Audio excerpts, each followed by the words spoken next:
yo decidí ponerle a esta clase la psicopatología de la vida cotidiana para intentar separarla un poco, porque me estaba quedando muy pegoteada con el texto freudiano que se llama Psicopatología de la vida cotidiana, sin el artículo, pero fue un placer volver sobre este texto porque este, es, en principio es un escrito que Freud hace para la comunidad en general.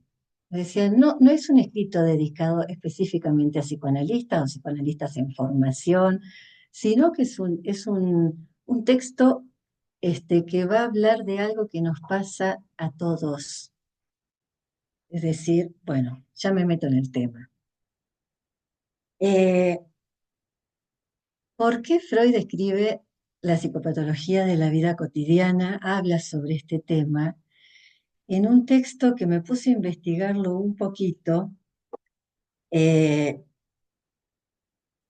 Tiene 11 reediciones este texto, Psicopatología de la vida cotidiana. Es del año 1901, contemporáneo a la interpretación de los sueños, a 3 ensayos de una teoría sexual, al chiste y su relación con lo inconsciente. Es decir, en este tiempo Freud escribe este artículo que inicialmente fue publicado en una revista científica. Posteriormente se constituyó como un libro, que tengo por acá anotado. Eh, sí, la primera edición de 1901 es en una revista científica. Y más tarde, 3 años más tarde, Freud escribe este texto en formato libro. Comienza teniendo un total de 92 páginas y la última edición que publica si no me equivoco, en el 1941 ya tenía 322 páginas. O sea, pasa una revista de publicación científica, a un libro que comienza con 92 páginas y termina con 300 y pica, 322. Lo curioso de este texto es que la parte que corresponde a lo teórico se mantuvo desde la primera edición hasta lo último. O sea, en lo que tiene que ver con la teoría, Freud en este texto no reformula, a diferencia de en otros textos que va reformulando la teoría, acá la mantiene, pero lo que hace que se extienda en esa dimensión el artículo es todos los ejemplos clínicos que Freud relata, y no solo ejemplos clínicos que uno puede decir sacados de su propia clínica, sino que se sirve de anécdotas, se sirve de relatos de otros, se sirve de relatos de los colegas que, sabiendo que Freud estaba en esta investigación, le iban a contar cosas que les pasaban. Ahora, ya me perdí de lo que había escrito, así que por ahí tengo que volver, porque yo tengo todo escrito, pero cuando me pongo a hablar se me dispara el tren y bueno, y no sé a dónde voy a parar. Este, La cuestión es que todo el edificio de la teoría psicoanalítica, desde Freud hasta la actualidad, hasta cada uno de nosotros, se basa en lo que escuchamos en la experiencia clínica. Se basa en lo que escuchamos de aquel que se dispone a hablar de una manera muy especial y otro que se dispone a escuchar también de una manera muy especial. Entonces, ¿qué pasaba con Freud? Freud estaba investigando sobre su hipótesis del inconsciente, no diría teoría, diría hipótesis del inconsciente, pero también empieza a escuchar otra cosa que tiene que ver con lo que digo que vamos a continuar próximamente, que es la cuestión de lo pulsional, de las pulsiones, de cómo hay algo de ese empuje extraño, sexual. Para él es un enigma todo esto en este momento, Pero bueno, está ahí en su investigación entre lo que es la hipótesis del inconsciente, que ya la ha trabajado Lucía en las clases anteriores, y esta teoría que empieza a pensar sobre las pulsiones. La cuestión es que lo que él descubre, y acá me parece que está lo novedoso de Freud, es que el funcionamiento del inconsciente puede escucharse en lo que se produce, en el síntoma que lleva a alguien a una consulta, cuando alguien está padeciendo algo y se decide a llamar a un analista o a un psicólogo y dice, bueno, tengo que hacer algo con esto, voy a hablar con alguien, a ver qué me dice, un profesional, buscamos recomendaciones y nos encontramos en el mejor de los casos con alguien dispuesto a escuchar. Y cuando alguien se encuentra con alguien dispuesto a escuchar, se establece una cosa muy particular, este, que llamamos transferencia, que es otro tema,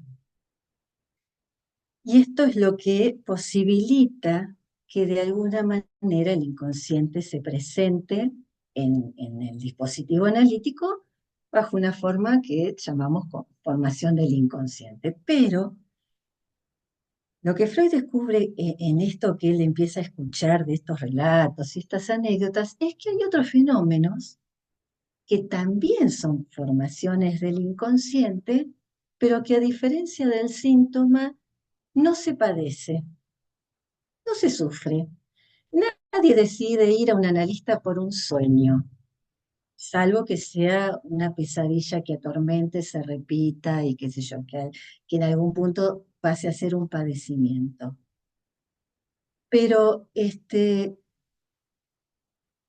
Freud encuentra en esto que llamó psicopatología de la vida cotidiana, que son los lapsus, los actos fallidos, los sueños, los chistes. Eh, voy a hacer una lectura de los que él va enumerando en este texto. El olvido de nombres propios, olvido de palabras extranjeras, olvido de nombres y frases, recuerdos de la infancia y recuerdos encubridores, el desliz en la lectura y la escritura, el trastocar las cosas confundidos, acciones casuales y sintomáticas, y enumera muchas más que se hace demasiado largo, pero quiero decir, ¿quién no ha tenido alguna de estas experiencias repetidas veces a lo largo de toda su vida? Basta con empezar a hablar para que surja un lapsus, basta eh, con que un olvido de algo se torne como repetitivo o no, no. A veces es simplemente, por ejemplo, el olvido de la sesión, el olvido del horario, si es que estamos hablando dentro del dispositivo analítico, pero también lo que decimos es que cómo puede ser que Freud presta atención a algo que no se produce dentro del dispositivo analítico. Es decir, que se produce por fuera, que tiene que ver con anécdotas. Esta fue una pregunta que yo me hice y que llegué a una conclusión, y que es que todos estos relatos, las anécdotas que Freud escuchaba de sus colegas, de los amigos, o que incluso le llegaban de terceros y terceros, pasaban por la escucha de un psicoanalista, que a su vez estaba en un proceso de investigación sobre un tema. Entonces, todas estas cuestiones a él le servían como para poder, digamos, avanzar en sus teorizaciones. Es decir, lo que descubrió es que estas formaciones del inconsciente, o patología, psicopatología de la vida cotidiana, que se presenta en toda persona normal, obedecía a las mismas leyes y reglas que los síntomas en su formación. En esto que hemos venido trabajando, de condensación y desplazamiento, decimos que hay mecanismos psíquicos que hacen que se produzcan determinadas formaciones del inconsciente. Hasta un chiste. A veces uno dice bajo la forma de un chiste verdades que no podría decir de otra manera.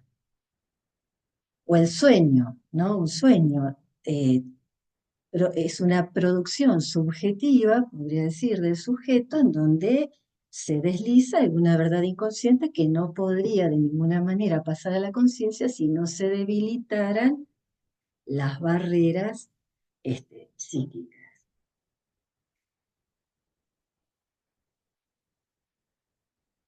Entonces,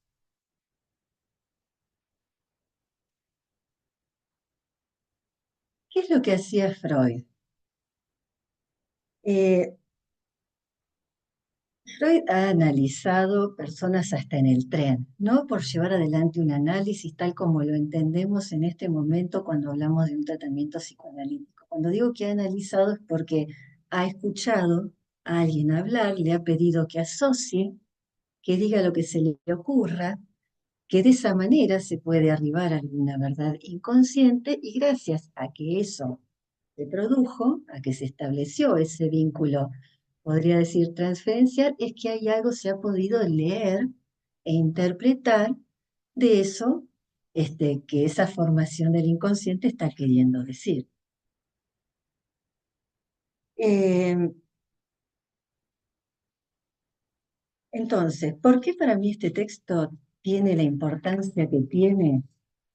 Y por dos cuestiones. Una, porque al referirse a que estos fenómenos se pueden producir en personas que no tienen enfermedades nerviosas, ¿no? Que no necesariamente es gente que consulta a un médico, un neurólogo, un psiquiatra, un psicoanalista, pero que sin embargo eso es lo que le permite determinar, es una cuestión de estructura, de cómo funciona la neurosis.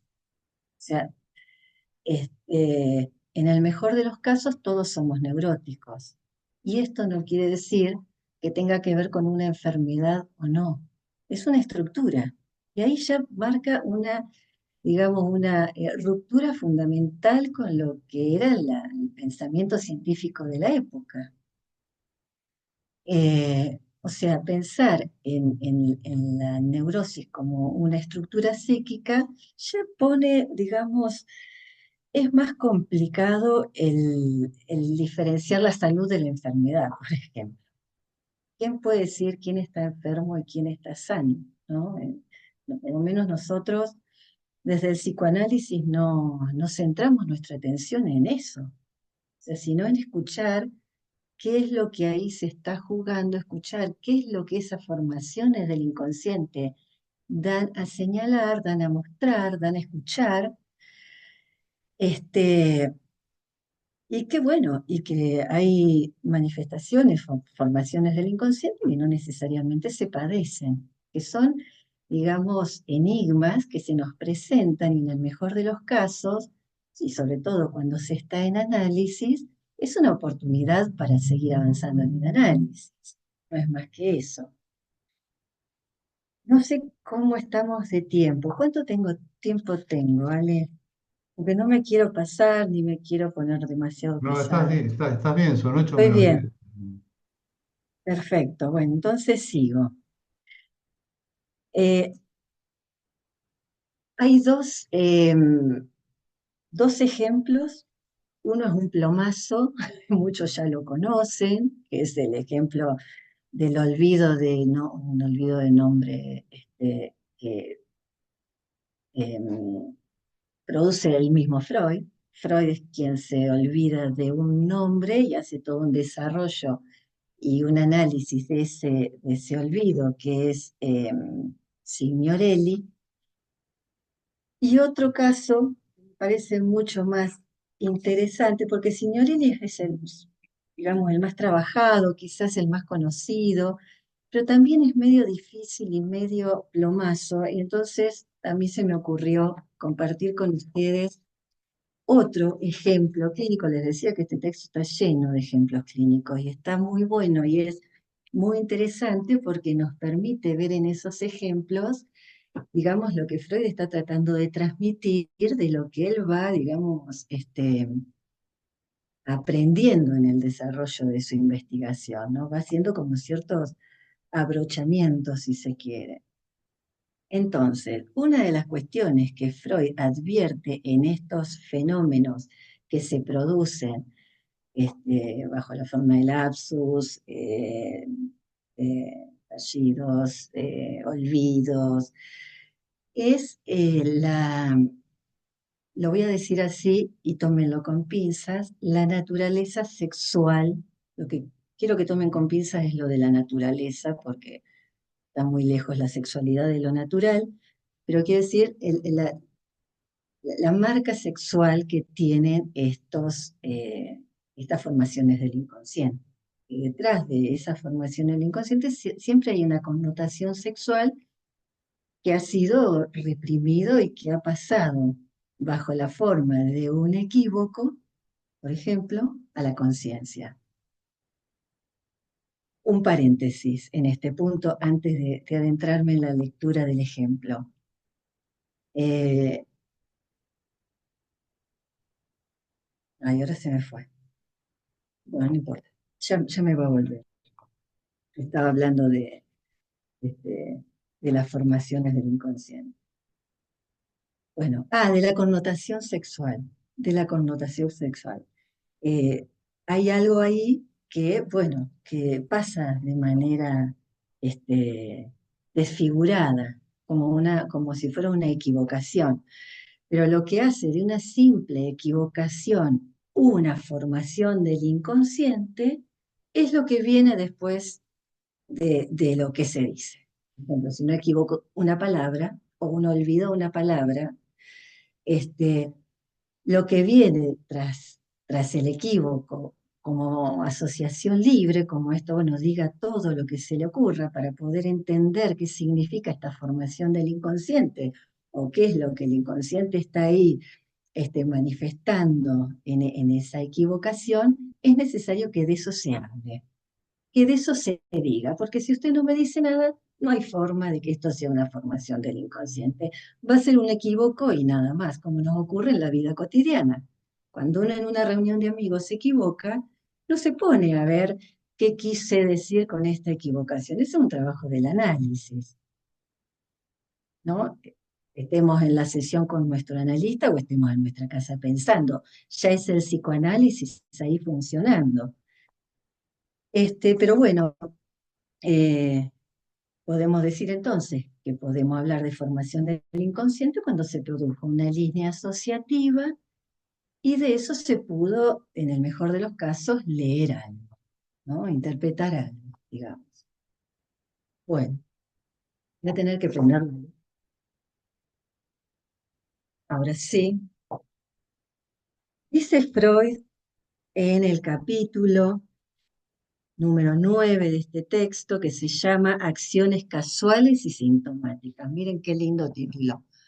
Acciones casuales y sintomáticas. Seguramente a cada uno de nosotros ya se nos debe haber ocurrido alguna que hayamos vivido en algún momento. En este texto dice, no puedo abstenerme de mostrar con un ejemplo al menos el íntimo enlace que una acción simbólica ejecutada a modo de hábito puede llegar a tener con lo más íntimo e importante de la vida de una persona sana. O sea, ya acá está planteando que no va a hablar de un caso clínico, no es un enfermo nervioso, no es un neurótico, es una persona sana y un acto cotidiano que puede pasar desapercibido. Entonces empieza el relato. Un médico, al reinstalar su mobiliario en una nueva morada, tropieza con un antiguo estetoscopio simple de madera. Un estetoscopio simple de madera es esto. Antiguo, ¿no? De la época de Freud. Tras meditar un instante sobre el lugar en que lo ubicaría, se sintió esforzado a ponerlo en uno de los lados de su escritorio y de tal suerte que quedaba justamente entre su silla y la que solían utilizar sus pacientes. Se imagina la situación, ¿no? Se encuentra con este aparato, no sabe qué hacer y se ve esto es interesante, se ve forzado a ubicarlo en un lugar que quedaba entre él y sus pacientes. La acción como tal era un poco rara por dos razones. En primer lugar, porque no solía hacerle falta un estetoscopio. De hecho, era neurólogo. Y toda vez que lo necesitaba, se valía de uno doble para ambos oídos, como los conocemos hoy en día, ¿no? Y en segundo lugar, todos sus aparatos e instrumentos médicos estaban guardados en cajas, con la única excepción de este. Como quiera que fuese, no pensó más en el asunto hasta que un día cierta paciente, que nunca había visto un estetoscopio simple, le preguntó qué era. Se lo dijo y ella preguntó y se lo dijo. Y ella preguntó por qué lo había puesto ahí. O sea, recién en este momento es donde él se empieza a preguntar por qué había puesto ese instrumento ahí. Eh, y empiezan las líneas asociativas, ¿no? O sea, él estaba familiarizado un poco con la teoría psicoanalítica porque era colega de Freud, no, era neurólogo, no era psicoanalista, pero estando familiarizado con la teoría freudiana, se digna a ponerse como a asociar. Y le hace llegar, entiendo, estas asociaciones a Freud, porque es Freud quien toma este ejemplo en este libro. Entonces empiezan a aparecer, por ejemplo, un antiguo jefe del hospital a quien él admiraba mucho y que, bueno, que siempre solía andar mostrando su estetoscopio. Eh, dice, dice Freud, el significado de estas observaciones se vuelve claro tan pronto como señalamos la naturaleza fálica de esta acción simbólica, en esto de estar mostrando el estetoscopio, este jefe del hospital. Pero sigue asociando. Y avanza a una etapa más primaria, más, digamos, más, más atrás incluso en su historia, ¿no? Recuerda al médico de la familia, siendo él un niño. El médico de la familia tenía una particularidad que a él le llamaba la atención, que era que llevaba el estetoscopio de madera escondido en el sombrero. O sea, cuando lo necesitaba, tenía el estetoscopio en el sombrero. Y también respecto de este hombre, que era el médico de la familia, tenía como un sentimiento especial. Y acá también aparece una connotación sexual cuando relata lo siguiente. Recordaba también haber sido examinado por este mismo médico a la edad de 6 años y guardaba nítida memoria de su sensación de voluptuosidad cuando sintió cerca de la cabeza del doctor que le aplicaba el estetoscopio, imagínense de esta manera, sobre el pecho. O sea, sintió una voluptuosidad, así como el movimiento rítmico de su respiración que iba y volvía. Acá, no sé, a mí me parece que hay, digamos, justamente esto que Freud escucha, que hay una connotación sexual en eso que está reprimido y que aparece bajo esta forma inexplicable de decir, ¿por qué puse este aparato acá? Si no lo voy a usar. ¿Qué significa esto, no? Y a esto continúa un sueño. O sea, en la línea asociativa aparece un sueño, en donde dice, un hombre que se figura sustituto del médico ataca al soñante, o sea, él con una espada, poniendo entre el cuerpo del médico y el cuerpo de él una espada. Y entonces Freud dice, ahora se vuelve claro el sentido de la acción sintomática. Lo leo a Freud a la letra porque quiero que puedan captar la forma en cómo él tenía de preguntarse, de responderse, de formalizar su práctica clínica, de formalizar con la valentía que ha formalizado teorías que después ha tenido que reformular, asumiendo que se había equivocado, como por ejemplo lo fue con la teoría de la angustia. Pero digamos, él no tenía miedo a equivocarse, aún siendo un tiempo muy difícil para el psicoanálisis, donde estaba en el ojo de la mira, pero siempre él tuvo un deseo mucho más decidido en el avance del psicoanálisis que en su propio narcisismo, diría. Entonces Freud dice, ahora se vuelve claro el sentido de la acción sintomática. El médico había puesto, esperen que me salté una parte muy importante, que es un recuerdo de a los 8 años. Esto es fundamental. A los 8 años se escucha a un compañero decirle que los médicos de familia se terminaban acostando con sus mujeres, incluida con su madre. Él tenía 8 años.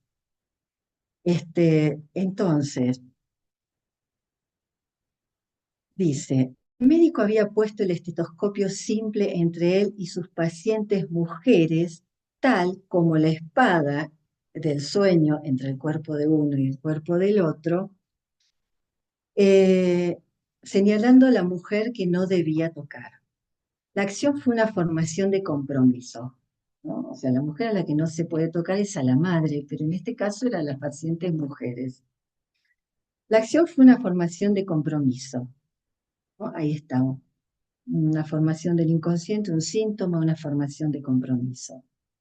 Servía a unas mociones de dos clases. Mociones son pulsionales, digamos deseo, o no, deseo no, no tiene que ver con el deseo, vamos a dejarlo en pulsión. Digamos, si se quiere, ese impulso sexual.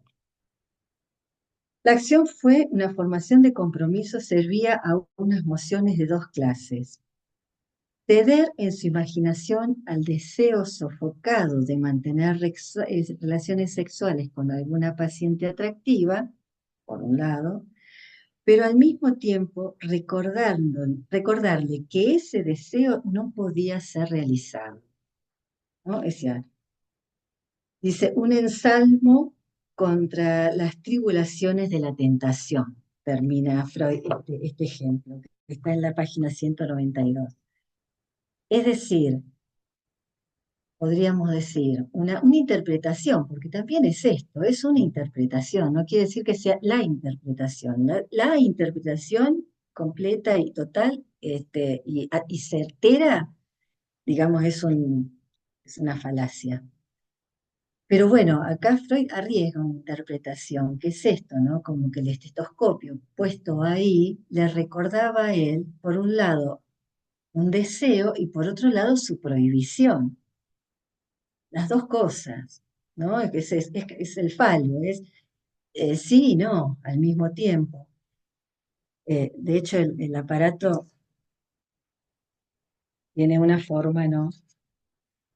Pero lo que quiero subrayar de esto, y para terminar y pasemos a las preguntas, es esto, ¿no? Que todas las formaciones del inconsciente, en el punto en donde se ponen a hablar, donde sobre eso se puede asociar, y asociar implica recordar, eh, incluso hasta fantasear, aparece, en este caso, aparece un sueño, y eso permite ir haciendo como un hilo asociativo, como una red que deja puesto sobre la mesa, digamos, la realidad sexual del inconsciente, digamos. Lo diría de esa manera, citando a Lacan, la realidad sexual del inconsciente. Bueno, por eso eh, seguiremos, después de esta clase, seguiremos hablando justamente del tema pulsiones, estamos pensándolo y estamos viendo cómo llevarlo adelante, porque bueno, me parece que es la puerta que deja abierta Freud en este tiempo, con estas cuestiones, para, bueno, para, como decía hoy, la naturaleza sexual del inconsciente, que en realidad, eh, bueno, eso. Yo quiero ver si surgen preguntas, este, si tienen ejemplos, si quieren comentar cosas. Ahí está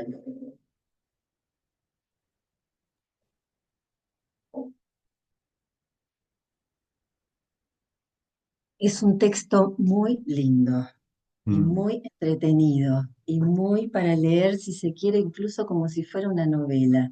Es largo. Yo estaba pensando, porque en realidad, digamos, lo primero que uno, bueno, lo que más me llamó a mí la atención es esta mezcla entre este concepto de psicopatología y algo de todos los días, ¿no? De lo cotidiano, de lo que nos pasa a todos, ¿no? Eh, y claro, cuando hablamos de las formaciones del inconsciente, en realidad esa clasificación la hace Lacan, no la hace Freud. Freud no habla de formaciones del inconsciente, habla de formaciones de compromiso, que decías Sí. hace un rato. Y entonces, claro, esta distinción, porque a veces uno dice acto fallido, ¿no? Entre acto fallido y lapsus. El lapsus es lapsus linguae, cuando yo quiero decir una cosa y digo otra, ¿no? Y que incluso en esos lapsos puede haber condensación también. Es decir, condensar dos palabras en una y generar un neologismo, ¿no? Cuando uno quiere decir algo y quiere decir otro. Yo recuerdo que Freud, no me acuerdo en qué texto, él cita de un médico que está dando una conferencia sobre sexología y dice, en cuanto al aparato genital femenino, tras muchas tentaciones, perdón, tentativas, y sigue hablando. Entonces ahí es donde queda bien claro de que aparece este lapsus como una manifestación de algo que viene del inconsciente. Sí, y también estaría bueno, porque esta diferencia entre lapsus, que es el error o la equivocación en el habla, cuando hablo, después también está el otro lapsus, que es el lapsus calami, que es el error cuando uno escribe algo y quiere escribir una cosa y escribe otra. Digo esto también porque hay una revista que se edita en Argentina que se llama Lapsus Calami, Sí, también, que la dictan unas colegas. sí, Eh, sí. y entonces, claro, el acto fallido, digamos, es un acto en realidad, no es un error. Y el ejemplo que yo puedo dar, que seguramente que le debe haber pasado a todo el mundo, a mí me ha pasado también, es de irse a tomar el metro. Digo tomar porque hay argentinos, no iba a decir a escoger el metro, pero igual se asustan. Entonces, ir al metro y coger el metro en sentido contrario. Y entonces cuando uno llega a la estación dice, pero yo iba para el otro lado, ¿no?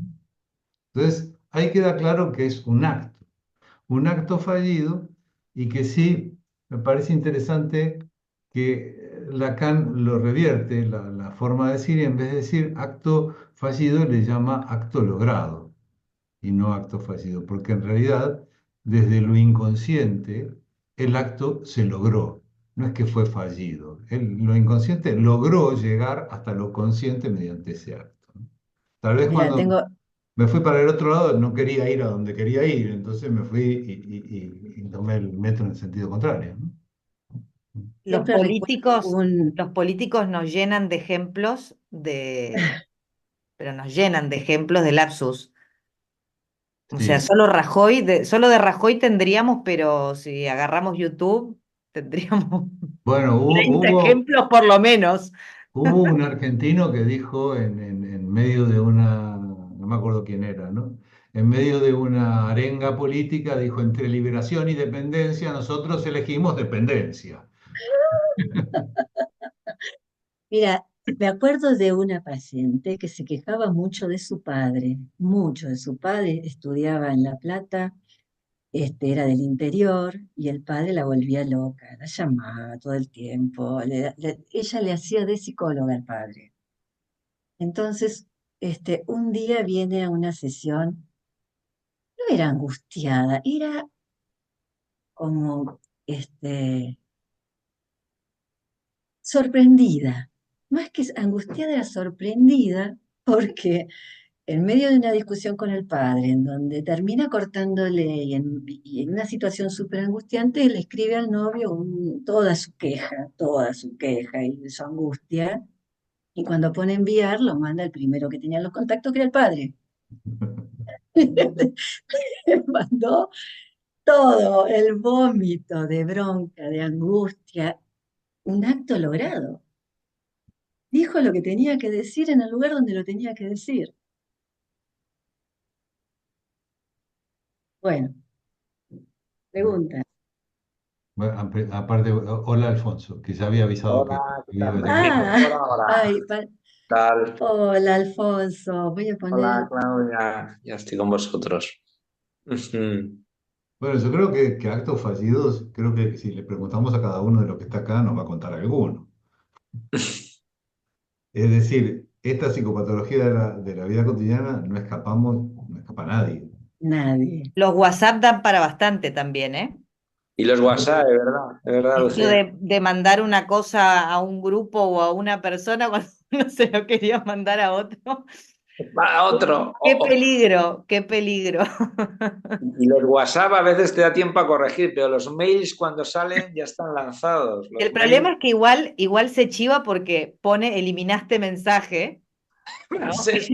Claro. Entonces el otro sabe que Bueno, hay algo que no quisiste que vea. el, Todavía el, es ca- más inquietante, sí, sí. el caso este que contaba recientemente era la época de los Messenger. Los Messenger De eran verdad. Messenger. Ay, me suena tan, es más, dije, te decía así, quedó en la prehistoria eso, ¿no? Claro, una vez que lo mandaba ya no podías borrar nada. No. Bien. Pero me parece que es importante también esto que dice Ale, ¿no? Que esto tiene que ver con el acto de decir, de tomar la palabra y decir, ¿no? Aunque sea, digamos, erróneamente, como en el lapsus, por ejemplo. O incluso aunque sea un acto fallido, ¿no? Porque esto es un acto, pero digamos, hay un punto en donde esto se dice en el análisis, por ejemplo. Mm. Lo que pasa es que sí, que a mí me parecía también importante señalar que, bueno, que dentro de lo que Lacan llama las formaciones del inconsciente, eh, más que las formaciones del inconsciente, yo diría que serían los medios por los cuales lo inconsciente puede llegar a dar, digamos, una señal, por decirlo de alguna forma. ¿No Claro, es cierto? ¿Y por qué insisto con esto, o me meto en este tema? Porque dentro de esos actos, de estas formaciones del inconsciente que decíamos que eran los actos fallidos, los lapsus, los olvidos, es decir, todo esto que conformaba la psicopatología de la vida cotidiana, los sueños son una de las formaciones del inconsciente, y la formación del inconsciente, para mí por excelencia, y por la cual todos nosotros hemos llegado a análisis, porque creo que todos nos analizamos o nos hemos analizado, es el Mm. síntoma, claro. Sí. básicamente. Es decir, es eso que no cuadra, es decir, eso que está haciendo ruido. Eso en francés tiene una expresión que a mí me gusta mucho, que es ce qui cloche. Y cloche es campana, digamos, eso que está golpeando ahí, ¿no? La cloche es la campana, es lo que está haciendo, digamos, acá hay algo que no me termina de cuadrar. Y Mm. eso es lo que uno podría, porque claro, uno podría decir, bueno, sintomático, sí, sí, yo voy a análisis, ¿por qué? Porque tengo rituales, se supone, ¿no? Que alguien que no puede dejar su ritual y vuelve para ver si cerró el gas, como Soledad Solar, y se acuerdan de, bueno, los más viejos, ¿se acuerdan de Soledad Solar? Que era un personaje de televisión que volvía. Soledad Dolores Solari se llamaba. Dolores eran. Soledad Dolores Solari, Y entonces terrible. iba y volvía, iba. Bueno, igual pongan Soledad Solari en YouTube y se van a reír. En realidad era un actor que se disfrazaba y que hacía el personaje este, ¿no? Se vestía. Mm. Entonces, bueno, eso sí, a veces sí, uno va a análisis o llega a análisis por un síntoma determinado, pero a veces uno llega a un análisis porque hay algo. Que no. Claro. Y hay quelque chose qui cloche. A mí me gusta Claro. mucho. Es algo que está haciendo ruido, ¿no? Y Es que como la piedra en el zapato, ¿no? Que incluso a veces durante mucho tiempo caminamos con la piedra en el zapato, hasta que hace la llaga y hasta que la llaga duele. Entonces ahí uno dice, tengo que hacer algo para sacar esta piedra porque así no puedo seguir caminando. Sí. ¿Sí?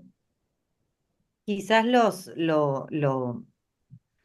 lo interesante de este texto que trajiste, Claudia, es que justamente nos muestra por fuera de lo psicopatológico, ¿no? Por fuera de lo que uno podría decir más sintomático, que lleva a alguien a consultar porque lo hace sufrir, que hay un mecanismo, ¿no? Que funciona más allá de lo patológico. Y esto es lo bueno, ¿no? Porque nos pasa a todos, le pasa a todo sujeto hablante tener alguna de estas expresiones del inconsciente, ¿no? Y que muestra que hay un poco este mecanismo, estas leyes que operan, que justamente podemos ver que hay ese funcionamiento porque existen estas formaciones, porque como vimos al principio, como no podemos encontrar el inconsciente como un órgano o en un espacio o ¿no? En algún lugar del cerebro, es a partir de estos fenómenos que podemos ver que eso opera, ¿no? Y sobre todo, además, yo creo que en este mundo, ¿no? Y sobre todo aquí en España, en las facultades de psicología, que tanto se habla a los chicos que empiezan y tanto en contra del psicoanálisis con relación a la evidencia científica en los conductistas o cognitivistas, qué mayor evidencia, ¿no? Freud nos muestra que en esta psicopatología de la vida cotidiana la existencia de lo inconsciente, es decir, quién no tiene sueños, quién no tiene actos fallidos, como bien dice Alejandro, quién no tiene algún síntoma o algo que no ande bien, o sea, lo inconsciente, más allá de la clínica, se manifiesta, por tanto, si lo inconsciente se manifiesta, lo inconsciente existe, y si existe, el método de abordaje ya está determinado. Es lo que a mí me llama muchísimo la atención cuando apartan sistemáticamente al psicoanálisis, porque es también estar apartando a lo inconsciente. Es algo que me llama, ¿no?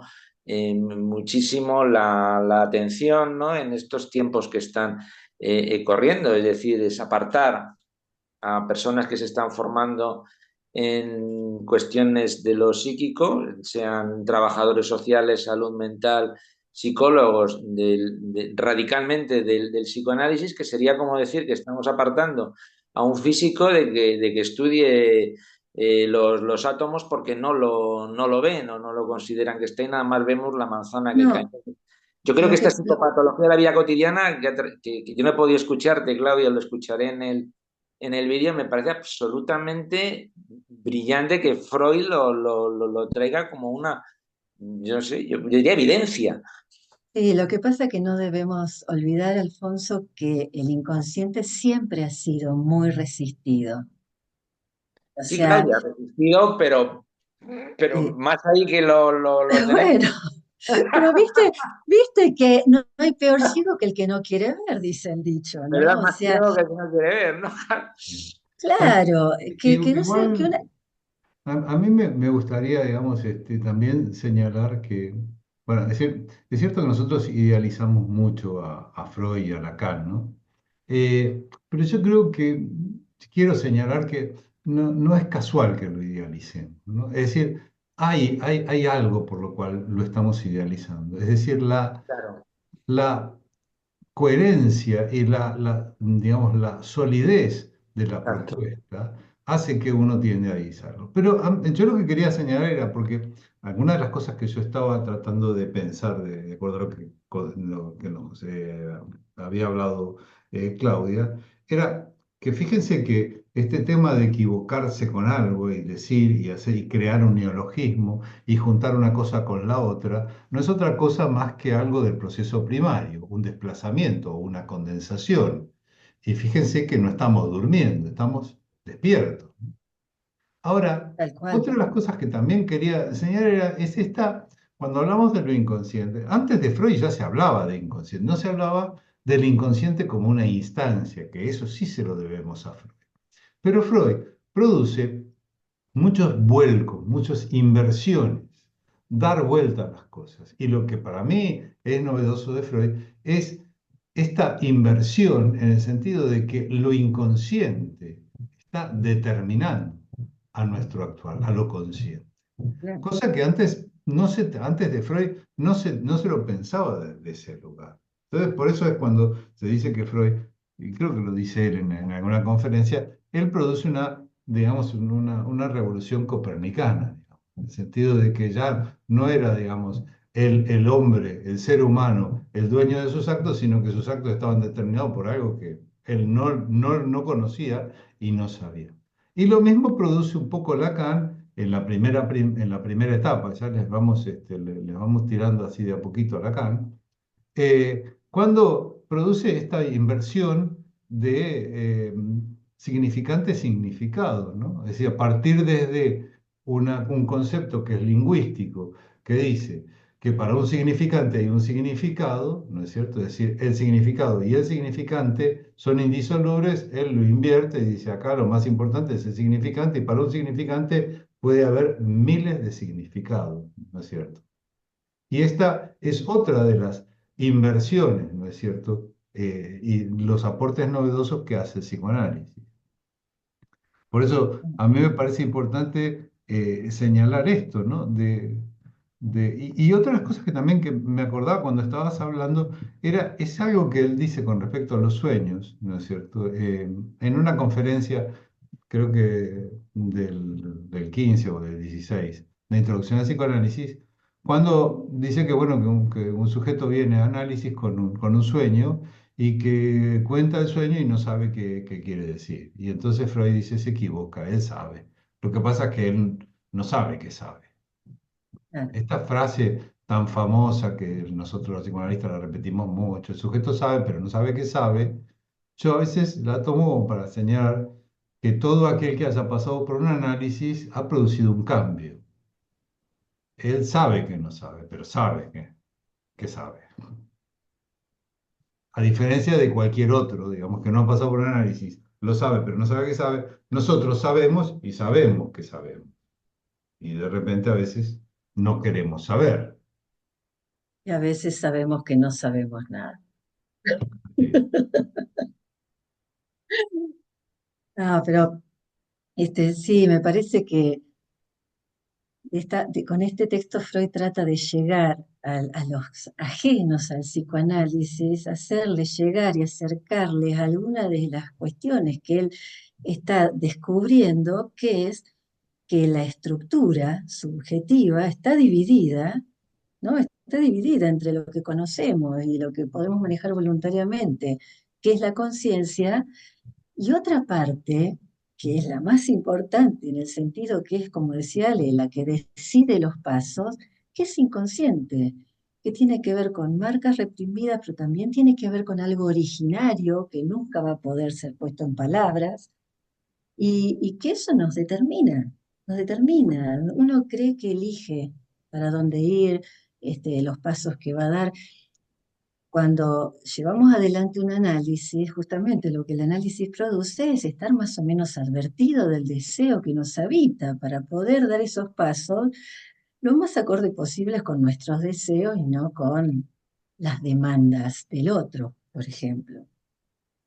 Pero me parece que ese punto en donde aparece la estructura, que juega tanto en sanos como enfermos, digamos, leyendo a Freud acá, los enfermos nerviosos o las personas sanas, nos pone en otro terreno, ya nos pone en otro terreno. Sí, Giselle. Pensaba en esto, ¿no? En esto que estábamos hablando, como incluso cuando estaba en la facultad estudiando psicología, ¿no? Y estando advertida, es como imposible escaparse del inconsciente. Pensaba en mi examen de psicopatología, en mi final, que bueno, había como una profesora que tenía todo un misterio, que para mí era buena profesora, pero había toda una historia que siempre desaprobaba, bueno, etcétera. En ese momento yo estaba dando el final y como nunca me había pasado, totalmente en blanco. O sea, había empezado súper bien y en un momento no pude seguir. Y no pude seguir, o sea, no había manera de remontar nada, ¿no? Entonces es como que pensaba en esto, que incluso estando advertida, es imposible escapar del inconsciente, ¿no?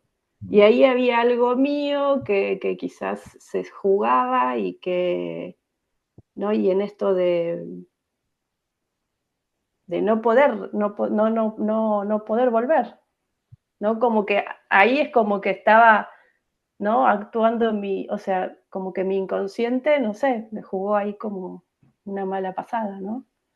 Y como que incluso siendo un acto voluntario, ¿no? El de presentarme, dar un examen final y estar haciéndolo, hay como algo más allá que se escapa del poder de uno. Entonces Igual justo tranquila que no sos la única, ¿eh? Nos pasa a todos. Pero es como que, incluso no psicopatología uno, como que tiene que ver con todos estos temas que hablamos. Entonces es como que algo que no habla de algo patológico, ¿no? Da cuenta ahí en la vida, en la vida cotidiana, en la facultad, Bueno, pero ahí te metes con también otro tema que es un poco complicado, ¿no? Porque, bueno, justamente no está hoy Iván, ¿no? Porque Iván está estudiando en Madrid y la formación en España es cognitiva eminentemente, claro. ¿no? Y hay como muchas clasificaciones, ¿no? Entonces, bueno, una de las clasificaciones de la psicología son los trastornos, ¿no? Que en realidad podríamos pensar que un trastorno es un comportamiento que tiene un déficit en lo funcional, o sea, hay algo que no está funcionando como debería, entonces se ha producido un trastorno. Bueno, igual Mariana ha estudiado algo en la UOC, ¿no? De este tipo de cosas. Pero claro, yo siempre digo, bueno, yo no sé, realmente no, yo no trabajo con trastornados, yo trabajo con gente que no está bien, que tiene un malestar y pasa un poco por ahí, ¿no? Cuando a mí ahora en la ponencia del sábado voy a contar esto, que cuando alguien me pregunta, muy bien, psicoanalista, ¿y en qué te especializas? Y yo digo, en el malestar, le digo, porque no hay una especialidad, digamos, ¿no? Sí, puede ser, bueno, pues si yo trabajo con niños, no, yo no trabajo con niños, con adultos, ¿no?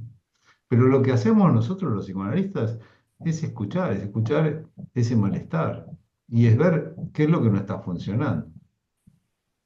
En mi caso, esto que hablábamos también que después se le da sentido, ¿no? En un análisis en ese espacio, yo le pude dar más sentido a esto después en mi espacio de análisis. ¿Por qué psicopatología? ¿Por qué si yo había estudiado, ¿no? O sea, nada, uno se puede equivocar, te puede ir mal, puedes contestar algo que quizás no está, ¿no? Pero ¿por qué ese blanco? O sea, como que a eso, a eso que me pasó, como que le pude dar sentido en mi análisis. O sea, haciendo algo que, qué sé yo, para lo que estaba preparada, para no sé.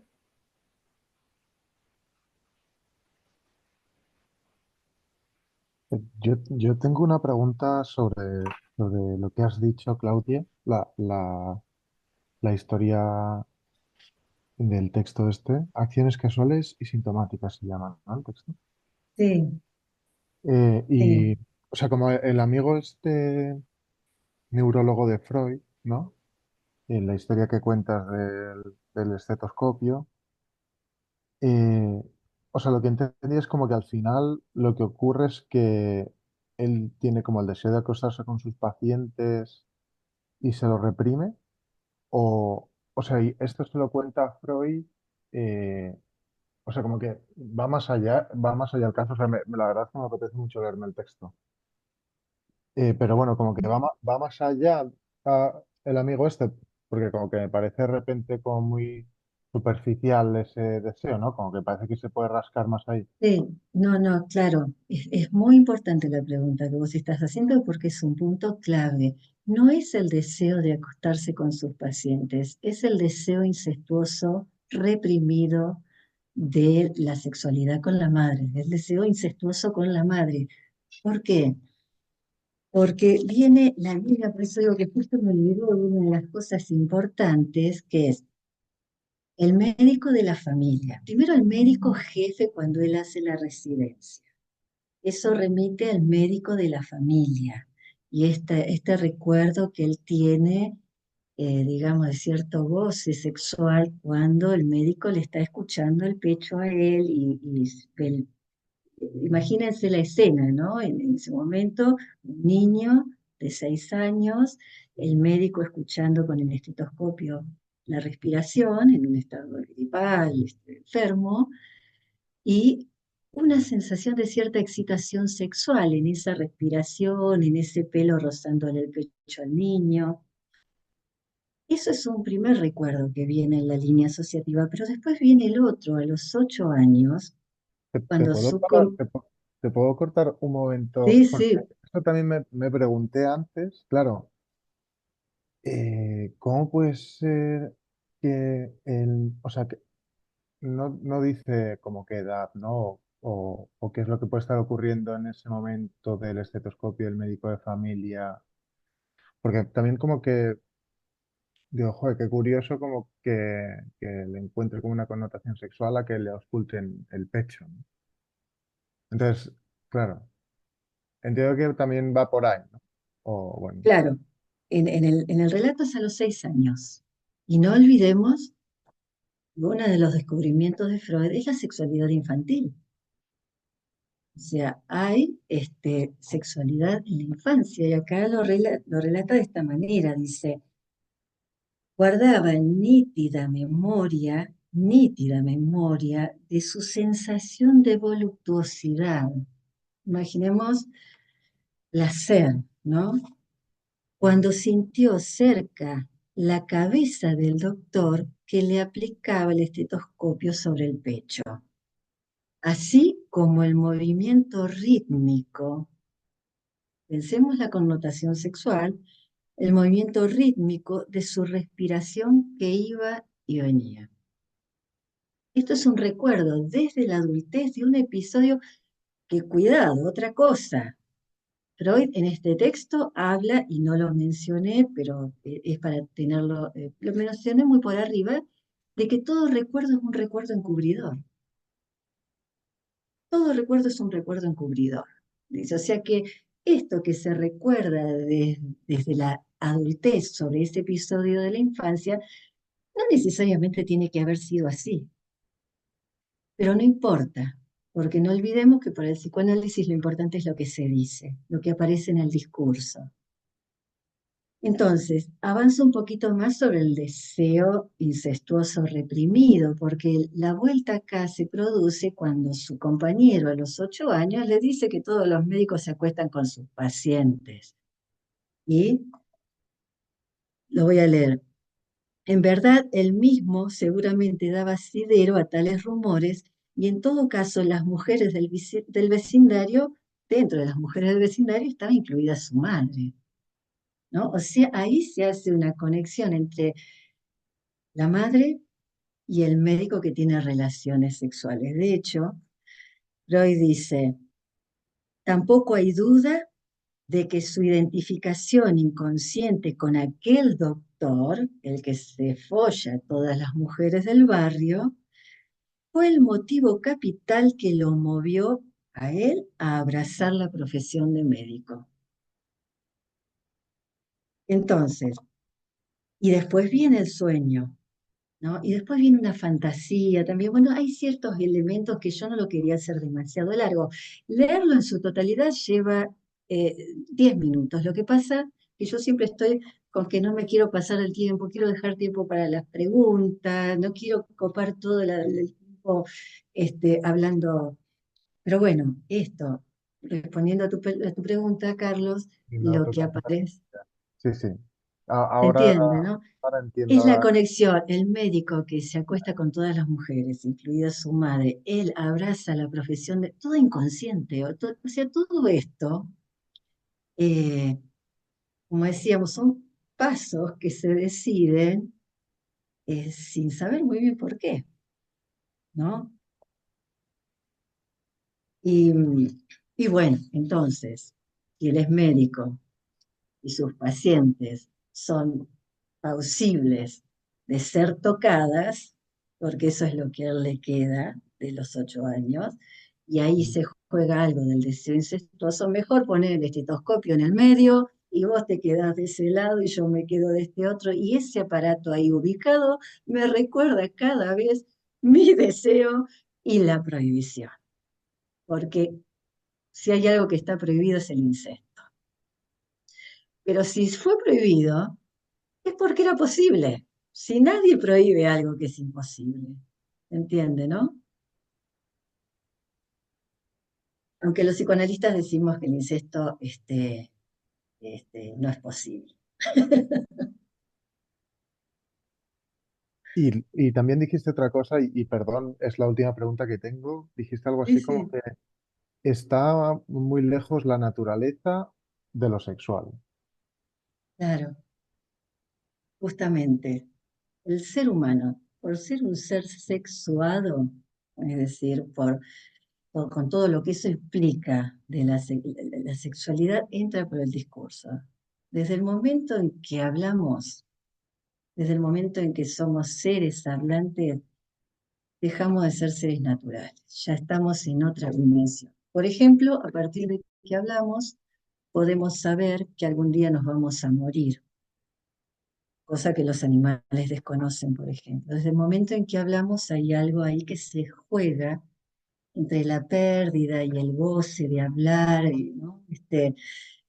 Que ya nos pone en otro terreno. O sea, estamos hablando de la sexualidad como algo mucho más amplio que, digamos, que con genitalidad, por ejemplo, ¿no? Es otra cosa. Ya esto seguramente volvamos y volvamos sobre qué se entiende por sexualidad en psicoanálisis. De hecho, es un tema que seguramente nos va a dar mucho que hablar cuando nos metamos con el tema de las pulsiones, ¿no? Quizás, Pero, Claudia, por ahí es un ejemplo muy sencillo, pero si pensamos en la sexualidad en los animales, ¿no? Que se rigen por el instinto, es decir, por claro, ejemplo, yo qué sé, las perras tienen su periodo, ¿no? De celo en unos determinados momentos del año. Y es en esos momentos en los que se va a dejar, ¿no? Acercar a un perro. En otro momento no lo va a hacer, ¿no? Y esto es lo que vemos que en el ser humano claramente no pasa, o por ejemplo que uno pueda decir que tal persona me gusta, no me gusta, me produce rechazo, o al revés me atrae. Esto no hay tantos miramientos, digamos, en el orden de lo natural. Y aquí es donde creo que entra esto que decías, Claudia, del lenguaje, ¿no? Lo mismo con otras funciones, si vamos a funciones que no sean sexuales, por ejemplo, con la comida. Nosotros vamos a un restaurante y elegimos una carta, ¿no? No simplemente comemos por un tema de alimentación, digamos, de claro. supervivencia, sino que hay un disfrute en el comer, por ejemplo, y no comemos determinadas cosas y otras nos encantan, ¿no? Por eso decía que la sexualidad en el ser humano va mucho más allá de lo que entendemos normalmente por sexualidad. Justamente esto, ¿no? El deseo, no se come cualquier cosa, se come algo que se desea, se goza, hay goces que si están, digamos, atravesados, digamos, por el deseo, si están tocados por el deseo, hay goces que son muy disfrutables. No es lo mismo, como he dicho en alguna oportunidad, volviendo a la metáfora de la comida, elegir un plato, pensar un vino, una velada, armar una escena, ¿no? Un marco simbólico, una velada para que sea especial, a, como suele con algunos casos, en algunos casos de bulimia, que terminan comiendo la basura, o sea, la comida que está en la basura, solamente para meter y expulsar, ¿no? O sea que no, ahí es un goce mortífero que lo lleva a lo peor. Este, Sí, pero igual sí, ya creo que también el tema de la palabra, ¿no? Digamos, eh, y del lenguaje, ¿no? Porque yo estaba, le voy a decir algo que siempre digo, yo nunca vi que un perro esté follando con una perra y le diga, sos la perra de mi vida. En cambio, eso los humanos sí suceden, o ¿no? Es peor, decir, o peor, sí, como o la otra es que la perra le diga algo al perro al oído y le diga, me cortaste el rollo, se me bajó. Estas cosas les claro, pasan a los humanos, no le pasan a los animales. No, y aparte es esto, retomo lo que decía soy Alejandro, de lo que implica la entrada del recién nacido, digamos, de ese pedazo de carne, lo que implica esa entrada a lo simbólico, que es que alguien lo espere, que alguien, digamos, le hable, que alguien, ¿no? Le transmita algo en las cosas que le dice. Justamente es esto, que al entrar en el lenguaje, ya cuando hablamos, nunca sabemos muy bien qué es lo que estamos diciendo o qué es lo que el otro está entendiendo. Ya estamos, digamos, condenados a la equivocación, condenados al malentendido. Desde el momento en que salimos de la naturaleza, o sea, los animales se pelean por el territorio, por la hembra, por la comida. Nosotros nos peleamos por boludeces, Bueno, ¿no? también hay algunos que se pelean por la hembra y por la comida, Pero en todo caso uno puede dialogar, puede decir, mira, y si hacemos una cosa, y si un día vos, un día yo, o si compartimos el plato, ¿no? O sea, esa capacidad de la palabra, de tomar la palabra y que sea una vía de lazo con el otro, ¿no? El ¿eh? discurso, un lazo con el otro, donde justamente se sostiene el lazo con el otro. Bueno, la naturaleza no tiene esa opción. O sea, entrar en la cultura tiene sus pros y sus contras, ¿no? Es con malestar, siempre con malestar, pero por otro lado tenemos la chance de la palabra, que es lo que nos ofrece, digamos, y por eso creo que a veces, como decían recién, nos fanatizamos un poco porque hemos advertido y hemos aprendido por la propia experiencia del análisis lo importante que es tomar la palabra para decir lo que uno piensa, para poder acordar con el otro, para resolver problemas, ¿no? En el análisis justamente hacemos eso, tomar la palabra, y después la tomamos en otros lados, ¿no? Incluso otro tema en el que se ve esto de lo natural, que es bastante actual, hace varios años, ¿no? Que hay como toda una corriente en relación a la maternidad que pone muy en el centro este tema de que todo el tema, por ejemplo, la lactancia materna es una cosa natural, que el cuerpo de la mujer está preparado para eso porque somos mamíferos, ¿sí? Y con una idea muy de, que por un lado, de resaltar lo importante de la lactancia materna, pero por otro lado, en esta cosa muy de que somos animales, ¿no? De que hay una cosa de la naturaleza que hay bueno, que físicamente, orgánicamente, las mujeres están preparadas para eso. Y solo hace falta hablar con 5 madres para darte cuenta que eso no funciona así. Es decir, que hay una organicidad, por supuesto, que funciona y que las mujeres, ¿no? Cuando después del parto le sube la leche, eso hay una realidad fisiológica que no se niega, pero solo hace falta hablar con las madres para ver que todas las maternidades, lactancias y demás son todas diferentes.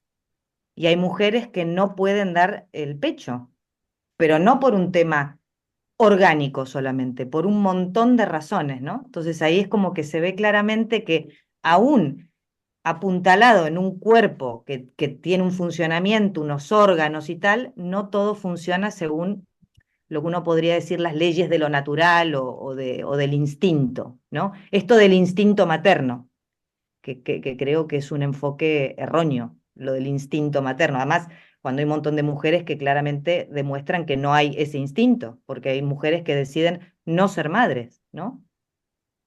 Claro, pero la sociedad espera de que la gente se reproduzca y que tenga hijos, ¿sí? Yo tengo un matrimonio de amigos que son mayores y no tienen hijos y cuando les preguntan, ¿y tienen hijos? Dicen no. Y dice, claro, ella me dice, la gente te mira como diciendo, ay, pobre, no deben haber podido. Y en realidad no quisieron tener hijos. Es decir, no cabe la posibilidad de que no hayan querido tener hijos. Exacto. O sea que el tema es que la sexualidad en el ser humano se aleja de lo reproductivo, Ah, totalmente, universal. porque yo siempre digo es que si en realidad la función de la sexualidad fuera la reproducción, habría gente que habría tenido sexo una o dos veces en su vida y gente que no habría tenido nunca. Y aparte no se invertirían tanto dinero en métodos para evitar que queden embarazadas, en métodos anticonceptivos, y no existiría la homosexualidad, por ejemplo. Sí, o sea, llegamos a este punto, ¿no? De lo complejo que es eh, para, en esto que estamos hablando, los conceptos de sexualidad para el psicoanálisis, el concepto de cuerpo para el psicoanálisis. El cuerpo del psicoanálisis no es el cuerpo de la medicina. Ya lo demostró la histeria hace más de 100 años y lo seguimos comprobando continuamente.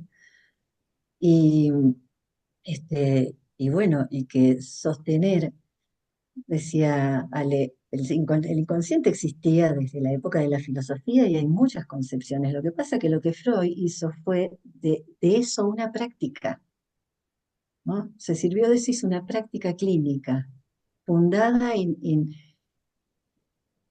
de la vuelta que le dio al concepto, ¿no? Que ya lo hemos charlado y podemos volver si fuera necesario, pero eh, sí, sí, introduce una cosa completamente novedosa.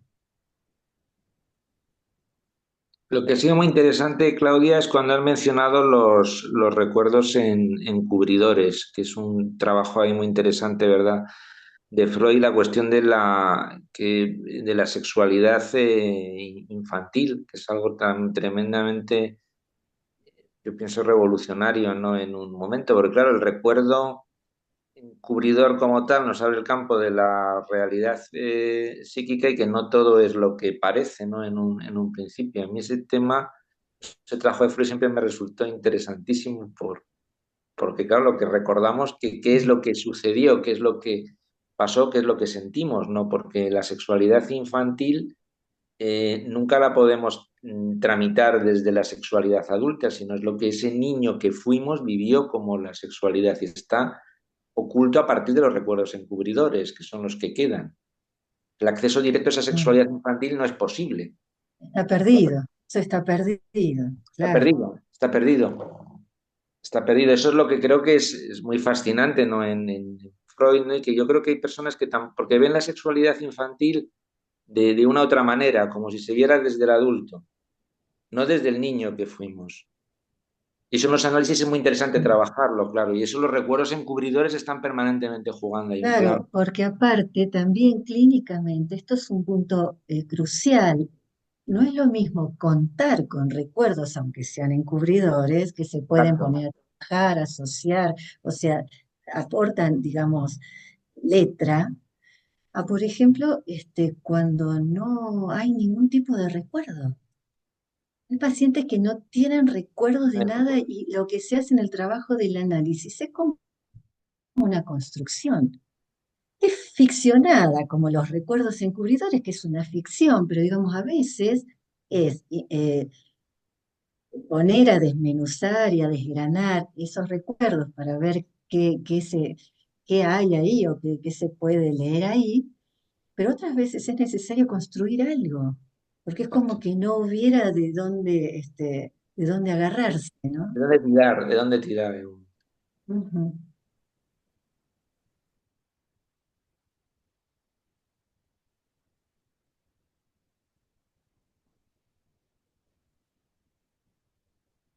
¿Alguien quiere agregar algo más? ¿O se han inhibido? O hay hambre, esa es otra Yo, opción. seguro. La cena está cerca. Igual, igual los que Bueno, están del otro lado del charco no tienen hambre porque para ellos son las 5 de la tarde, más o menos, ¿no? no, a veces también pasa que quedan preguntas después, o aparecen algunas preguntas cuando uno lee las anotaciones. O sea, lo importante es que si queda ahí algo abierto o algo sobre lo que es necesario volver, que nos los hagan saber, porque a nosotros nos ayudan a orientarnos también cómo seguir, ¿no? Mm. Eh, Bueno, si les parece, dejamos aquí y nos vamos a ver el 5 de diciembre. Y vamos a trabajar pulsiones y destinos de la pulsión. Ale de noviembre. Sí, Perdón, te fuiste. noviembre. Ay, sí, yo me fui a mirar el calendario. de noviembre, Tuviste un noviembre. lapsus.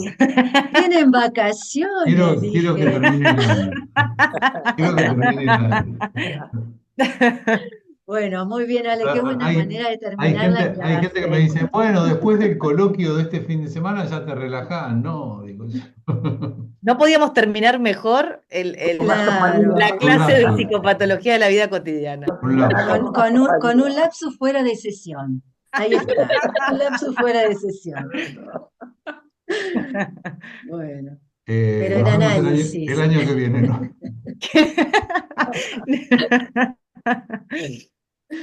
Chao, muchas Bueno, gracias por la hasta el escucha. 5 de noviembre. Que Hasta la próxima. 5 de noviembre festejamos que termine el año. Hasta luego.